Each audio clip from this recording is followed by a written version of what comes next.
Admiral Kim stood tall on the command deck of the Jaime flagship Eternal Glory, his iridescent scales catching the deck lights as he gazed upon the battle unfolding on the towering holographic display.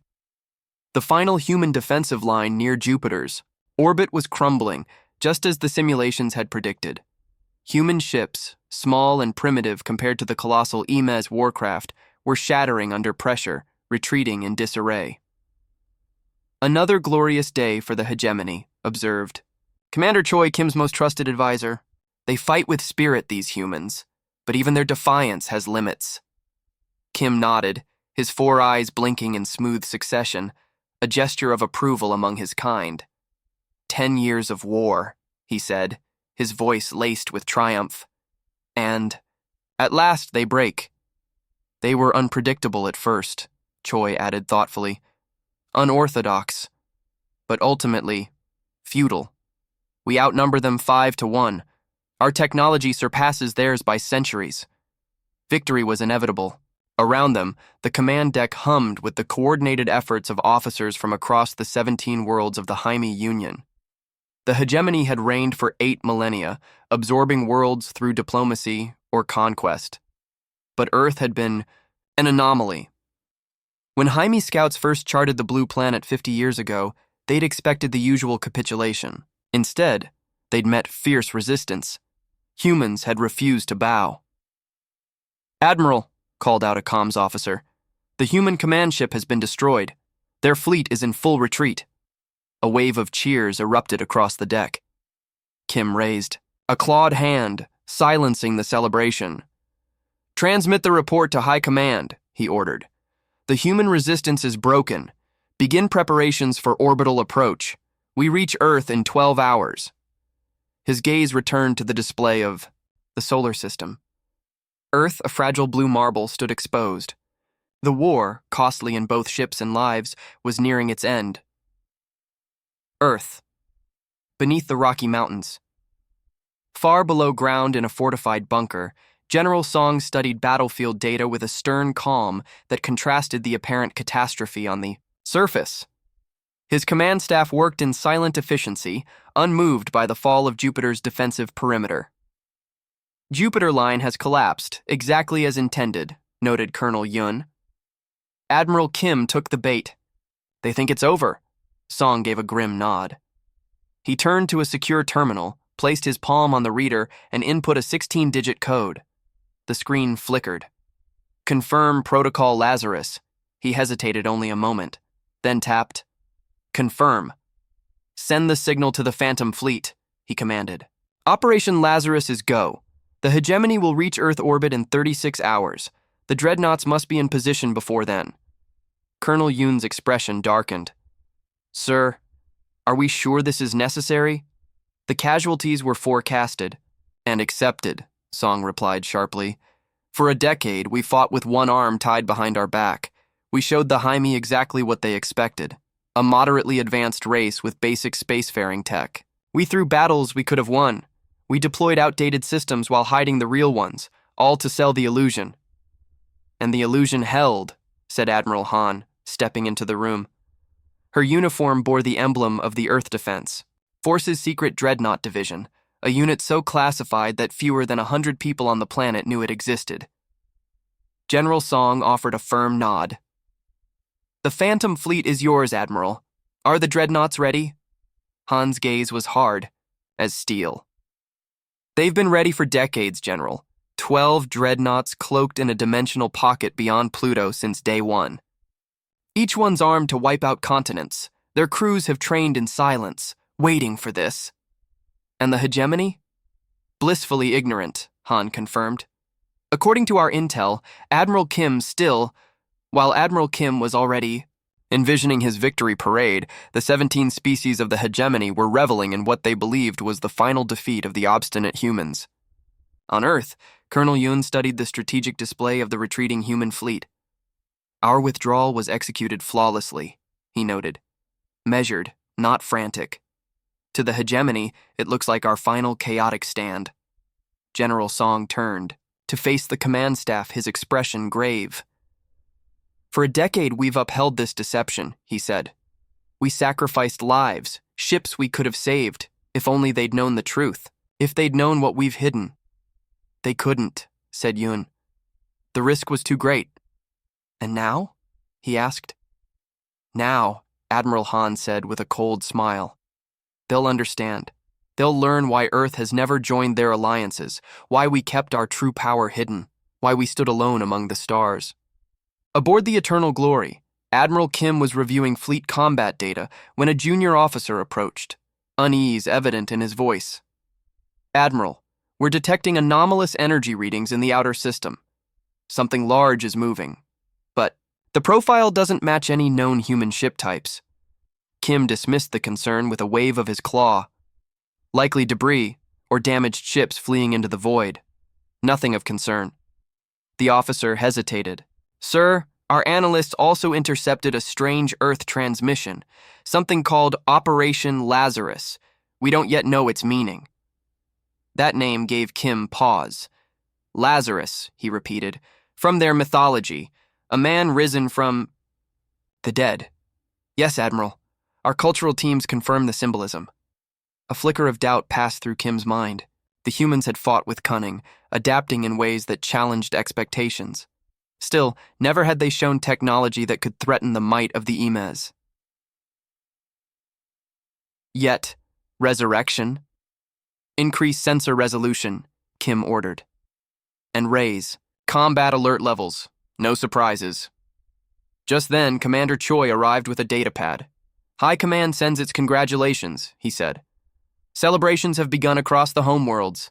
Victory is being broadcast system-wide. Kim nodded absently, his attention fixed on the scanner feeds. Perhaps premature, Commander, he said quietly. I'll celebrate when Earth formally surrenders. Until then, I remain cautious. You anticipate resistance? Choi asked. Their forces are shattered. Humans are unpredictable, I'd rather be certain. Far beyond Pluto, in the cold darkness of deep space, 12 massive dreadnoughts came to life. For years, these vessels, over 5 kilometers long each, had waited within a cloaked dimensional pocket, powered down, hidden even from Earth's own telescopes. Built with technology far beyond what the galaxy had seen, their systems now hummed with deadly precision. Aboard the lead vessel, Humanity's Shield, Captain Kang watched calmly as his crew ran final checks. Dimensional veil. Collapsing in 3 minutes, reported the XO. All systems green. Kang nodded. For years, they had trained in temporal isolation, invisible to the galaxy. Now it was time. Send to all dreadnoughts, Kang ordered. Operation Lazarus is active. Primary targets, hegemony command ships. Secondary, heavy cruisers. Avoid unnecessary casualties, but make it clear. Clear, sir? The officer asked. They must know, Kang replied, what they've awakened. As the dimensional barrier dissolved, the 12 dreadnoughts emerged into normal space. Their matte black hulls drank in the starlight. Their energy signatures were nothing short of terrifying, systems designed in secret, centuries ahead of anything the hegemony believed possible. Plot course to Earth, Kang said. Maximum speed. The dreadnoughts surged forward, defying the very physics the hegemony believed Earth was bound to. They moved like predators in the dark, headed straight for the celebrating fleet. The real war was about to begin. Back aboard the Eternal Glory, Science Officer Park stood silently at her station. Unlike the rest of the jubilant crew, her eyes were fixed on the sensor data streaming across her screen. Admiral Kim, she called at last, cutting through the cheer. We have unusual readings at the edge of the solar system. Kim turned. What kind of readings? Park frowned. They appeared suddenly, ripples in the structure of space-time itself. No match in any known anomaly database. Kim's brow furrowed. The hegemony prided itself on knowing every recorded natural phenomenon in the galaxy. But this was something new. Perhaps solar flares? Asteroid collisions? Admiral Kim suggested, though even he didn't sound convinced. No, sir, Park replied, her four-fingered hands dancing across her console. These are structured energy signatures. They appear and vanish at regular intervals, like pulses, intentional ones. Commander Choi leaned over her shoulder, scrutinizing the patterns. Could it be a human weapon? A final, desperate effort? Park shook her head. It shouldn't be. By all accounts, their technology isn't capable of manipulating space-time on this scale. Our intelligence suggests they're centuries behind in this field. You sound unsure, Officer Park, Kim observed, narrowing his eyes. Park hesitated, then answered. Unlike many in the hegemony who saw humans as little more than stubborn primitives, Park had studied their culture, their history. Sir, there are inconsistencies in what we believe about them. Their development is strange. Most species advance linearly, but humans? They went from primitive flight to landing on their moon in under 70 years. They split the atom and built nuclear weapons in just decades. Their curve is steeper, far steeper, than anything we've cataloged. You suspect they've concealed more advanced technology? Kim asked. I can't confirm it, Admiral, but these signals, she pointed at her screen, suggest capabilities far beyond what we've encountered in their fleet. Meanwhile, in the communications section, Analyst June leaned over his console, sifting through distorted human transmissions. Lieutenant Ba, he called out, I've intercepted fragments of encrypted human comms. Our decoders are struggling, but I extracted key phrases. Ba stepped over quickly. What kind of phrases? References to something called Operation Lazarus, and terms like Phantom Fleet and Dreadnought Division. Ba frowned. Dreadnoughts? That can't be correct. We've seen no human vessels of that size. Correct, sir. Their largest class so far has been Defender-class cruisers. Nothing close to a dreadnought. Ba tapped his communicator. Admiral, we've intercepted communications referencing unknown human military assets, potentially large-scale. Within minutes, Admiral Kim had convened an emergency meeting in the Eternal Glory's Strategic Command Chamber. Around the table sat his top officers, including Park and BA, now presenting their data. So, Kim summarized after listening, we have unusual energy anomalies and intercepted transmissions pointing to hidden human fleets. What conclusion am I to draw? Park spoke cautiously.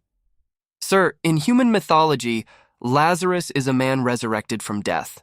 The operation's name may signify the return of something lost or something thought dead. A hidden fleet? Commander Choi asked, clearly skeptical. It's a possibility, Park answered. The energy patterns suggest something massive, coming out of concealment, cloaked or shielded somehow. Impossible, Choi scoffed. We've mapped the solar system extensively. There's no place to hide a fleet that size. Park's voice dropped. Unless they possess technology beyond our comprehension, something they've hidden for decades. The room fell into a stunned silence. Then came a voice from the doorway. A junior officer, pale and wide-eyed, stepped inside. Admiral, reports? Just came in from monitoring posts in the Kuiper Belt. Massive energy signatures moving inward. Multiple trajectories. On Outpost 7, a hegemony listening station perched on the system's edge, Officer Ryu stared in disbelief at the sensor. Feed. Are you seeing this? He asked, his voice thin. His colleague, Officer Moon, was already scanning the data. Multiple large objects moving incredibly fast. Size estimates are... She paused. They can't be right. The station's AI generated real-time projections. Mass, velocity, energy output. The numbers bordered on impossible. We need to alert command, Ryu said, reaching for the comm panel. Before he could touch it, the entire station shuddered violently. What was that? Moon gasped. Ryu's console flickered. Some kind of scanning beam. It pierced our shields like they weren't even there. Without input, the communications system activated. A calm human voice rang out through the speakers. Hegemony monitoring. Station, this is Captain Kang of Earth Defense Force Dreadnought Humanity's Shield. Stand down, and you will not be harmed. Resist, and we cannot guarantee your safety. Ryu and Moon exchanged horrified glances. Their outpost had minimal armament, meant to watch, not fight. And now the sensors showed multiple enormous vessels. Approaching. Respond, Moon hissed. Ryu swallowed, hands trembling. and opened the channel. "We stand down. We're just a monitoring station," Rue stammered. "Wise decision," the human captain replied calmly. "Remain in position. Do not attempt to warn your fleet." The transmission ended. Ryu turned to the sensor display, watching in stunned silence as the massive vessels glided past their outpost. Black, angular shadows moving with terrifying purpose. "They're heading straight for the fleet," Moon whispered, pale. "They're going to be slaughtered." On board the Eternal Glory, Science Officer Park was poring over historical sensor logs when something in the archived data made her freeze. "Admiral!" she shouted, bolting from her station toward the command center. Admiral Kim was engaged in a discussion on orbital attack formations when she arrived breathless. "I found something critical." Kim turned, annoyed. "What is it now, officer?" "Park!" "Sir, I was reviewing our first contact scans of Earth from 50 years ago. At the time, we dismissed certain energy readings as noise or sensor error. Because dimensional technology was beyond them," Commander Choi interrupted. "Still is." "That's what we thought," Park agreed. "But these readings match the exact same pattern we're seeing now with the recent anomalies. Look." She overlaid the archival scans with the present energy spikes. The comparison was undeniable. Kim's eyes narrowed. "They match. Exactly." "Yes, sir. And there's more. In their scientific history, there are inexplicable gaps, moments where they abandon promising research paths for no clear reason. I believe they've been deliberately hiding their true capabilities for decades." Before Kim could respond, his communicator flared to life. "Admiral, we've lost contact with all outer system monitoring stations." His expression hardened. "Battle stations, all ships to combat readiness. Across the hegemony fleet." Klaxon screamed. "On every bridge, weapons powered up, shields rose, and formations tightened. And just beyond sensor range, the first massive energy spikes began to register. The celebration was over. The real war had begun." 6 hours later, Admiral Kim stood pacing on the Eternal Glory's bridge. The once jubilant mood had soured into tense, uneasy silence. His claws clicked against the polished deck as he turned toward his comm officer. "Still, no word from Scout Group Delta?" Yun shook her head. "No, Admiral. All 8 vessels remain unresponsive. Their last transmission reported anomalies near Neptune." Commander Choi approached, datapad in hand. "Admiral, High Command requests an update. The victory celebrations have escalated. Planetary governors are preparing formal broadcasts declaring Earth's surrender." Kim let out a sharp hiss, a rare sign of stress. "Tell them we're experiencing minor communication issues. I won't fuel panic over what may be a technical fault." "And if it's not?" Park asked quietly. Kim glared at her. "You believe it isn't?" "I'm not sure, sir, but the intercepted transmissions, Operation Lazarus, Dreadnought Division, and the energy signatures, they don't fit with anything we've seen from the humans so far." Kim waved a dismissive hand. "We've observed their fleets, nothing larger than a Defender-class cruiser. If they had dreadnoughts, why not use them earlier?" "To lure us in," Park said, "to make us think they were weaker than they are." Silence. Then Kim straightened. "Enough speculation. We proceed as planned. All ships advance formation. We move past Neptune and prepare for Earth's orbital assault." Choi hesitated. "Should we not send another wave of scouts?" "No. We have 5,000 ships.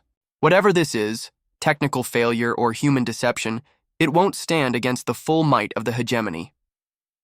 The command echoed through the fleet. 5,000 ships, fighters, frigates, destroyers, battle cruisers, moved forward in flawless formation. Their discipline and firepower had conquered dozens of civilizations. Earth would be no different, or so they believed. As they neared Neptune's orbit, urgent beeps erupted from Park's console. "Admiral, energy spikes, severe, space-time distortions ahead." Kim turned to the main view screen just as the darkness of space ripped open. At first, it looked like ripples, harmless distortions. But then, cracks began to spread, and the fabric of space itself tore apart. On the screen, space peeled open like shredded cloth, revealing a swirling void of unnatural darkness beyond. "What is that?" Kim whispered, barely audible over the ship's alarms. "Dimensional ruptures," Park replied, her voice shaking. "Someone is opening artificial wormholes directly in our path." "That's impossible," Choi said, stunned. "No known civilization has ever." His voice died as objects began emerging. First one, then three, then over a dozen. Massive forms drifted through the ruptures, monsters in metal form, ships, but unlike any the hegemony had ever seen. Each vessel was 5 times larger than their largest battlecruiser. Their hulls were dark, matte, swallowing light instead of reflecting it. Strange pulses ran across their surfaces, and their weapon ports glowed with cold, restrained fury. And then they stopped, lined up before the hegemony fleet, silent. "How many?" Kim asked, voice steady, though the shock was evident in his 4 eyes. "Tactical sensors count 12, the officer replied grimly. "Each one approximately 5 kilometers in length. Their energy signatures are off the scale, Admiral. We have nothing in our database that matches these readings." Then Communications Officer Yun straightened sharply at his console. "Admiral, we're receiving a transmission from the lead vessel, audio and visual." "Put it on screen," Kim ordered. The main view shifted. A human male appeared, standing on a bridge bathed in pale blue light. He wore a dark blue uniform, trimmed in silver, bearing a crest unfamiliar to hegemony records, a stylized Earth encased in a protective shield. "Hegemony Fleet," the man said calmly. "This is Captain Kang of the Earth Defense Force, Dreadnought Division Vision, commanding. The EDF Dreadnought Humanity's Shield. Your forces are now surrounded. Power down your weapons immediately." Admiral Kim stepped forward. "This is Admiral Kim of the Grand Fleet of the Galactic Hegemony. We do not recognize your authority. Earth's forces have been defeated. Whatever trick this is..." "This is no trick, Admiral," Kang interrupted. "What you fought over the past 10 years was merely our screening force, our defensive fleet. What you see before you is Earth's true military power." As if on cue, more dimensional ruptures tore open around the fleet. One by one, additional dreadnoughts emerged from the shimmering rifts, locking into position above, below, and around the hegemony ships. Tactical displays lit up with warning indicators. They were now fully encircled in 3-dimensional space. "Impossible," Kim breathed. "We've been monitoring Earth for 50 years. "For exactly what we wanted you to see," Kang finished for him. "Humanity has maintained a technological facade for centuries. The ships you fought were engineered to appear only marginally superior to your own, while hiding our true capabilities." Science Officer Park stepped forward. "Admiral, their weapons are powering up. Energy readings indicate they're capable of planetary annihilation." "Battle formations," Kim ordered, voice cold. "All ships prepare to..." "I wouldn't recommend that," Kang said, almost gently. "Allow me to demonstrate." The screen shifted. One dreadnought rotated slightly. From its forward battery, a thin beam of sapphire energy lanced outward. Barely. More than a shimmer in space. It struck one of Neptune's uninhabited moons. For a second, nothing happened. Then the moon quivered, cracked, and shattered into a billion fragments, drifting silently apart. Dead silence fell across the Eternal Glory's bridge. "That," Kang said evenly, "was our lowest power setting. We have no wish for bloodshed, Admiral, but we will defend our home." Kim's fists clenched. "You deceived us." "We studied you," Kang corrected. "When your scouts arrived 50 years ago, we chose not to reveal ourselves. Instead, we observed your conquest protocols, your resource extraction plans, the fate of the cultures you subjugated. We listened to how you intended to pacify Earth. We concluded that such a future was unacceptable."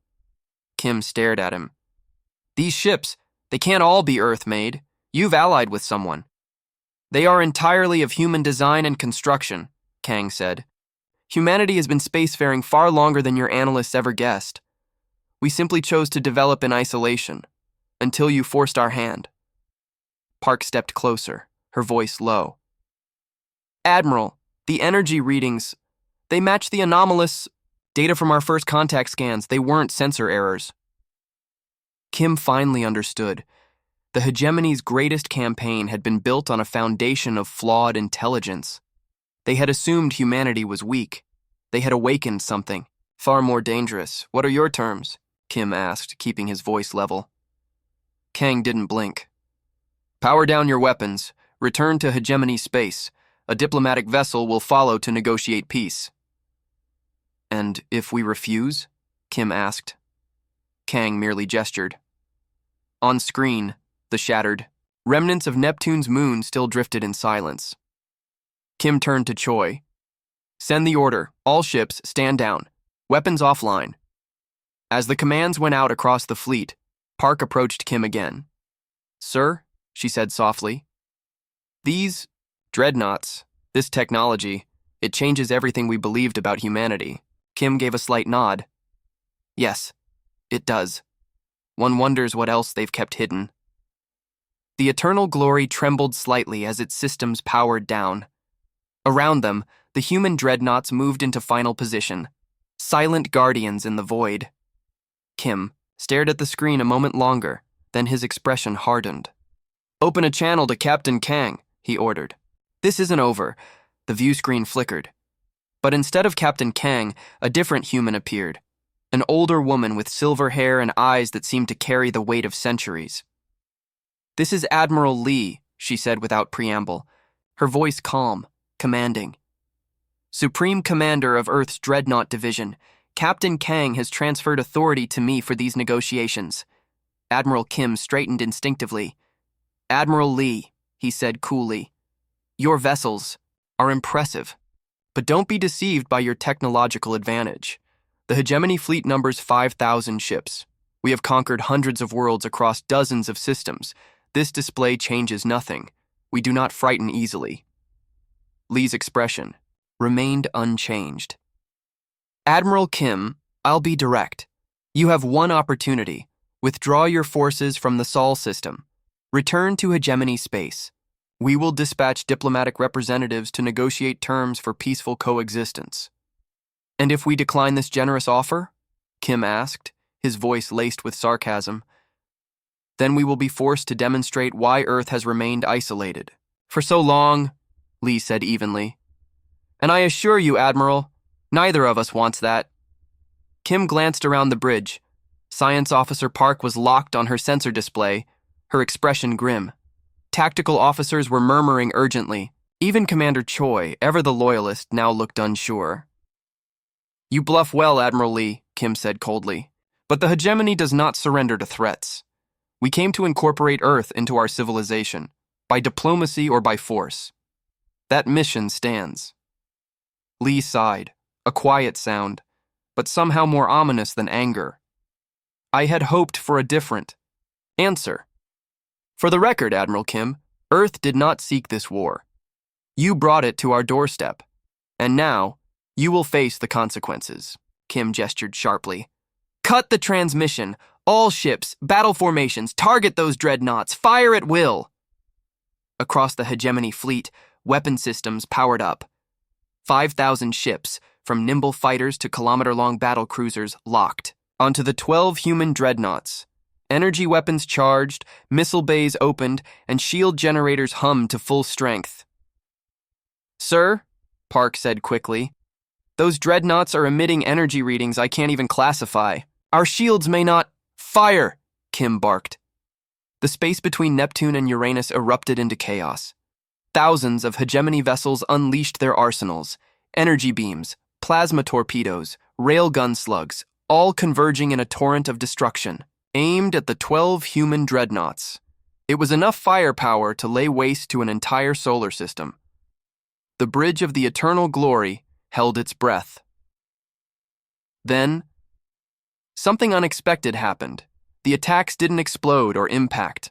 They simply vanished meters from the dreadnought's hulls, as if absorbed into an invisible field. What just happened? Kim demanded. Energy absorption fields, Park said in disbelief. They're not deflecting our attacks, they're capturing them. Sir, they're storing the energy. Impossible, Choi muttered. No known technology can… Incoming transmission, the comms officer cut in. Admiral Lee reappeared on screen. Her voice was quiet, almost regretful. You've made your choice, Admiral Kim. I take no pleasure in what comes next. The eye… Screen cut out. For several seconds, the void held its breath. Then the lead dreadnought, Eternal Vigilance, Lee's flagship, emitted a pulse of pale blue-white light. It wasn't targeted. It expanded outward in a perfect sphere, growing in all directions. Brace for impact, Kim shouted, realizing too late what was coming. The pulse passed through the hegemony ships like wind through paper. Shields failed. Weapons shut down. Engines died. Status report, Kim yelled. All systems compromised, the chief engineer cried. Shields down, weapons offline, propulsion at minimal output. That pulse, it disabled our fleet across the board. Before Kim could react, the dreadnoughts moved. Despite their immense size, they advanced with uncanny grace, positioning with surgical precision. Then came the beams, thin lances of light, identical to the one that had obliterated Neptune's moon. The first struck a hegemony heavy cruiser. No explosion. No fireball. The vessel simply disintegrated, its structure unraveling at the molecular level in seconds. By the gods, Choi whispered. More beams followed, each finding a target. With terrifying accuracy, proud warships, forged over centuries, vanished one by one. Dozens, hundreds, thousands. The tactical display lit up with vanishing contacts, ships erased faster than anyone could track. We need to retreat, Choi shouted. Admiral, give the order, while we still can. But Kim stood frozen, unable to speak, unable to believe what he was witnessing. This wasn't a battle, it was an execution. Sir, Science Officer Park called out, her voice strained. I'm intercepting communications between the dreadnoughts. Kim turned sharply. Let's hear it. Park put the feed on the speaker. A calm, detached human voice came through. Targeting parameters satisfactory. Energy consumption within acceptable thresholds. Another voice responded, equally calm. This engagement is providing excellent live fire training for our junior officers. Admiral Lee's voice followed. Dreadnought Group 2 has neutralized all targets. You are cleared to assist Group 3. Confirmed, came the reply. But remember, Lee added, this is just a minor skirmish. Don't get sloppy. These tactics wouldn't work against the void entities. Kim stared at the speaker, stunned. The what? No one on the bridge answered. They were all frozen, listening. Park's face had gone pale. Sir, they're calling this the total destruction of our fleet, a minor skirmish, and they mentioned void entities like they're fighting another war. One we don't even know exists. Outside, the systematic dismantling of the hegemony fleet continued. The dreadnoughts moved with eerie grace, their movements too fluid, too precise. They weren't just fighting, they were practicing, a display of power wielded without effort, their beams carved through hegemony ships like scalpels. Massive warships, the pride of hundreds of worlds, dissolved into molecular mist with each strike. Admiral Kim finally found his voice. All remaining ships, he said over the command channel, his voice hollow. This is Admiral Kim. Retreat, immediately. Disengage and return to hegemony space at maximum possible speed. But for most of the 5,000 ships that had entered the Sol system, it was far too late. Barely 500 still had functional engines. The rest had already been destroyed, disabled, or rendered helpless husks adrift in space. The Eternal Glory shuddered as a massive tractor beam locked onto it. The flagship of the hegemony, the symbol of their galactic dominance, was being pulled helplessly toward the human dreadnought. They're bringing us in, Choi said quietly. Though it was obvious. Kim's eyes remained fixed on the tactical display, watching the scattered remnants of his fleet struggle to flee. A few made it past the encircling dreadnoughts. Most were intercepted and vaporized. What have we awakened? Kim whispered. Park stared down at her console, then up at him with wide eyes. Sir, I don't think we awakened them. I think they were already awake, fighting something else, something worse, and we were just an annoyance. The Eternal Glory was pulled into an enormous docking bay inside the human dreadnought. As its hull passed through the shimmering containment field, Kim felt the last illusion of superiority fall away. Everything the hegemony believed about power, about Earth, about its own place in the galaxy, it had all been catastrophically wrong. 3. Days later, Admiral Kim stood at a viewport aboard Earth's orbital diplomatic station, staring down at the blue-green marble of the planet below. 5,000 ships had entered the Sol system. Fewer than 600 had survived, and now, as the highest-ranking officer remaining, Kim had been summoned for what the humans called peace talks. Commander Choi and Science Officer Park stood beside him in silence. Below them, Earth's dreadnoughts continued to patrol orbit, titanic vessels larger than any hegemony station, their forms unmistakably human yet impossibly advanced. I still don't understand how they hid them, Choi murmured. Dimensional pocket technology, Park replied, her voice quiet. They stored their fleet in folded space-time, completely invisible to conventional scans. The doors behind them slid open. A human officer stepped inside and gave a respectful bow. The Council is ready to receive you.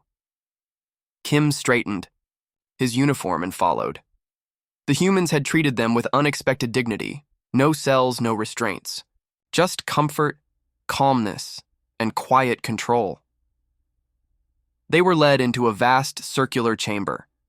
At its center was a crescent-shaped table, around which sat 12 human officials in various uniforms, representing Earth's military, scientific, and diplomatic branches.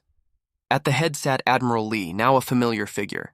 Her silver hair framed a face hardened by experience yet free of malice. Admiral Kim, Commander Choi, Science Officer Park, she greeted. Please, be seated. As they took their places, Kim's eyes were drawn to the far wall of the chamber. It was transparent, but instead of stars or Earth's surface, something else shimmered behind it, something impossible. A swirling void stretched across the display, vast and unnatural. Shadows moved within it, flickers of impossible light, like starlight drowning in ink. Kim stepped forward despite himself. What is that? Admiral Lee answered without hesitation. That, Admiral Kim, is what we've been fighting for. The past 3 centuries. We call them void entities. They exist in a dimension adjacent to ours, and they've been trying to breach into our reality since humanity first ventured beyond the solar system. Silence gripped the hegemony officers. You're looking, said a deep voice, at a live feed from our defensive perimeter on the galactic rim. An older human man stepped forward. His posture was straight, his presence commanding. I'm General Hoon, he continued, commander of Earth's extra-dimensional defense force. The barrier you see is the only thing keeping our galaxy from extinction. Kim turned from the strange window to face Admiral Lee. You expect us to believe humanity has secretly defended the galaxy for centuries. From that? Whether you believe it or not, Lee said gently, doesn't change. The truth, she paused, then continued. 500 years ago, during early dimensional research, humanity accidentally opened a breach. The void entities came through. We've been fighting them ever since. Commander Choi stepped forward, frowning. Then why the secrecy? Why not alert the rest of the galaxy? Ask for help? Lee sighed, a weary expression crossing her face. We tried, Commander. 4 centuries ago, we contacted the first advanced civilization we encountered, the Arcturians. General Hoon's voice turned grim. They misunderstood what we were. They saw our dimensional tech and assumed we were the threat. They attacked us without warning. We had to defend ourselves. The Arcturian collapse, Kim said slowly, connecting the pieces. Their civilization fell mysteriously 400 years ago. Not fell, Lee corrected. They were defeated, regretfully. After that, we chose isolation. We protected the galaxy from the shadows. Park leaned forward, voice hushed. The energy signatures I detected when we first scouted Earth. You were already fighting back then, weren't you? General Hoon nodded. Yes, 50 years ago, during your initial contact, we were repelling a major incursion. We had to conceal our real strength and appear less advanced. You were uninvited observers. Kim frowned. Why the charade? Why not reveal your power and avoid conflict altogether? Lee's voice was calm, almost sad. Because, Admiral, if you had known the full extent of our capabilities, your response wouldn't have been diplomacy. You'd have sent everything, and we would have had to annihilate you. A holographic map lit up in the center of the chamber, a 3D model of the Milky Way. Along its outer edge, pulsing red points shimmered like bleeding stars. These, General Hoon explained, gesturing, are active breach zones, places where the void entities are trying to push through. Our dreadnoughts and dimensional platforms are holding the line, but their assaults are growing stronger. Lee folded her hands. And while we've been fighting you, Admiral, we've had to divert forces from that defense. The war with the hegemony has cost us more than ships. It's cost us time, and time is something we can't spare. Kim stared at the map, his mind reeling. If this is true, why tell us now? Why not finish what you started and destroy what's left of our fleet? Lee met his eyes. Because despite everything, we don't want more enemies. We need allies. The void entities are evolving, said Hoon. Our projections show a full-scale incursion within the next decade. When that happens, every dreadnought we have won't be enough. You want the hegemony's help, Kim said, slowly realizing the gravity. We want everyone's help, Hoon replied. The hegemony spans 17 core worlds, hundreds of colonies, trillions of lives. You have resources, manufacturing, and manpower we can't match alone. A younger officer, clearly junior but confident, stepped forward. We're offering you a choice, Admiral Kim. Return to your people. Tell them the truth. Help us prepare. Or, Lee finished gently, we find someone else who will. But time is short, and we'd rather work with you. Kim turned to his companions. Choi looked overwhelmed. Park stared into the void display, eyes wide with awe and curiosity. You do realize, Kim said finally, that the Council will never accept this easily. For 8,000 years, the hegemony has believed itself the apex of civilization. To discover that we've been protected by a world we sought to conquer? He trailed off. Pride, Lee said, is a luxury none of us can afford anymore. Anymore, Lee said firmly. The void doesn't care about political structures or ancient rivalries. If it breaks through, it will consume everything, us, you, everyone, without distinction. Kim rose and walked toward the viewport, drawn to the swirling dark beyond the barrier. There was motion in that void, something vast and shapeless and yet unmistakably aware. Even through layers of containment, he felt it, a malevolence, cold and ancient, pressing in from the other side. What are they? He asked softly. General Hoon joined him, hands clasped behind his back. We're still not sure, he admitted. They're not matter or energy as we understand it. They exist in a liminal state, outside of physics as we know it. But they feed, Admiral, on energy, on life. That much we've confirmed. A ripple passed across the barrier. Something enormous, featureless, yet terrifying, pressed against the threshold between realities. The membrane shuddered, bulged, but held. Instantly, several dreadnoughts moved into position, unleashing beams of white-hot energy. The force drove the entity back into the dark. That, Hoon murmured, was a small one. Kim exhaled slowly, then turned from the window and returned to his seat. His voice, when it came, was quiet but steady. I'll take your message to the Hegemony Council. I can't guarantee they'll believe me or agree to an alliance, but I'll do everything I can to make them listen. Admiral Lee nodded. That's all we ask. We've prepared a full data package, added Hoon. Void biology, sensor logs, engagement records, everything you'll need for the journey home. And, Lee continued, as a gesture of trust, we're assigning 2 of our dreadnoughts to escort your fleet back. They'll remain in hegemony space as both protection and proof. As the meeting broke up, Science Officer Park lingered. She approached Admiral Lee, curiosity burning behind her eyes. "Admiral, may I ask a personal question?" Lee inclined, her head. "Of course. How long have you been fighting this war?" A shadow crossed Lee's face. Her voice was quiet now, almost reverent. "I've commanded the Dreadnought Division for 70 years, she said. "My grandfather before me, and his grandmother before him. We are born into this war, Officer Park. Every human is raised, knowing that our purpose, our duty, is to guard the threshold." Park looked away, visibly shaken. "And you've done it alone, all this time?" Lee gave her the first true smile she'd seen. "Until now," she said. "Perhaps that's about to change." As they departed the chamber, Kim cast one final glance at the wall of swirling black and the unimaginable horrors beyond. For the first time, he understood what stood at stake. Not just hegemony pride or political dominance, but the survival of the entire galaxy. And somehow, against all odds, it was humanity, the species he had once deemed primitive, that had stood as the last line of defense. Now, perhaps they wouldn't have to stand alone.